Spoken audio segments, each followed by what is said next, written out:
Palakpakan mo. So, lagi yung tatandaan yun, mahal ka ng Panginoon. Kaya, kaya ikaw, mahalin mo rin yung sarili mo. Amen?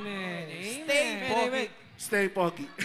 Stay pogi. Brother, ganda ng t-shirt mo, ha? Nakaka-pogi. Ayun nga pala, no? Bumili kayo ng t-shirt ni Jack the Preacher. Let's tell the truth. Ephesians 2 verse 8. Lakasan nyo. O, tignan natin mamaya. O, mamaya na kayo mga arbor dahil ito susunod na kanta. Bakit nga ba natin ito nasulat? Ito kasi ay...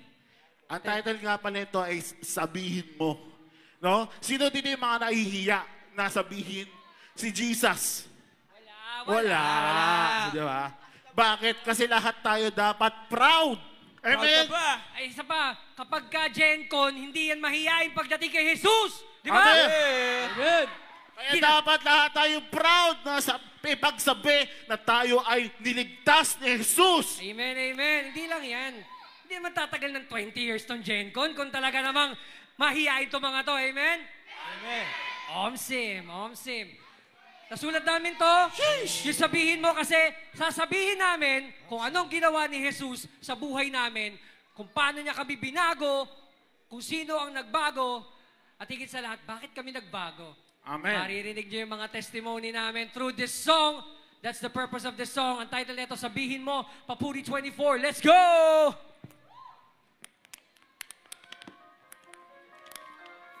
Are you ready? Sabihin mo kung paano. Oh, paano ba? Kung paano ka binago. Paano ba? Sabihin mo kung paano. Paano ba?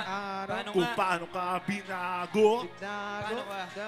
Sabihin mo kung sino. Sino ba? Sino ba? Kung sino ang bumago. Sino ba? Sino ba? Sabihin mo kung sino. Sino ba? Sino ba? Kung sino ang bumago. Boom! Papurihan ka, sambahin ng mga nilikha. Di mo mapagkakaila na buhay ang manilikha. Gumagalaw, sumasagot. Pare ko, yan ang totoo. Itaga sa bato, kahit kailan di siya matatalo. Talbo mo paano ako nagbago. Mula sa langit, pumulong sa akin. Ngalan niya daw ay Kristo. Kasalanan na ay burado. Nung tumawag kay Kristo sa Kalbaryo, pag-ibig ko dodo, pasal-pasal, kasalanan ko. Ikaw lang ang di nagbabago. Pag-ibig na wagas ng iyong pangako. Wala akong pakisabihin man malabo. Binigay lahat kahit pati-pato. Aminado, naging kabado. Nung narinig pa rin sa dakong plano, puso'y barado, tigas ng ulo. Kaya masusunod na isa impyerno. Buti na lang may to the rescue. Yung dumating higit pa sa sino? Nila libo-libo. Kahit sino, Diyo o Pilipino. Mga pabibo, orak o imo, laking istribo. Kahit sino, basta ikwento mo kung gaano ka ang Diyos sa tulad mo. Kaya sabihin mo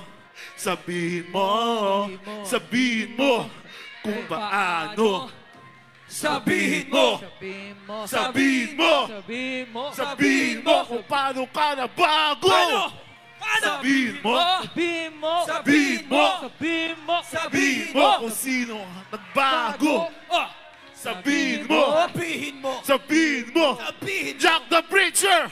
Let's go! Sa totoo lang mga babae, di mabilang pa iba-iba na chikas kaliwa para sa kanan, sobrang angas at matigas na sa kapakanan. Nang ilang kaya naman, hindi na bali makapagkatao ng iba, walang pakikumayor. Di na bali makabali, basta lagi babayan, veterano, maloloko, magkalawan. Paano ituturing na huwag ko libangan ay huwaran? Teka lang muna, maibubulong ako. O di ba alam mo na, yun na yan nating ako. Ikaw lang, Panginoon, ang tumagap sa akin doon. Kaya ngayon, bigla nagbago ang ihip ng panahon. O Panginoon! Tunay ka na tinapay ng buhay sa mundo, nagdidilim ikaw palagi ang agapay, ang liwanag mo taglay. At sa akin umalaling tila, tumas sa pastulan at ako sa iyo mawalan. Ikaw lamang ang pinto at lagusang daraan. Di ko kaya huminto, maubusan ng daan at kasalanan. Kung ito, di ko kusang nabayaran napilaman o ginto.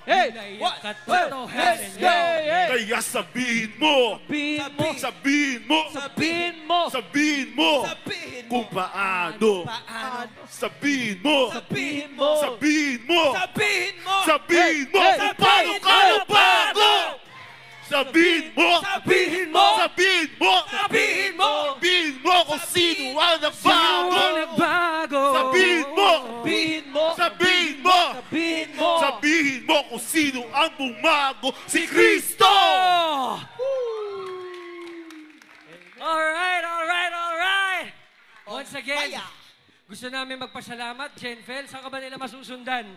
O, follow nyo ako sa aking YouTube channel, Jenfel Pogi Official.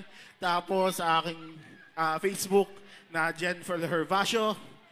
And soon yung Spotify ko. Lalabas din yan. Yeah. Jenfel, Pogi.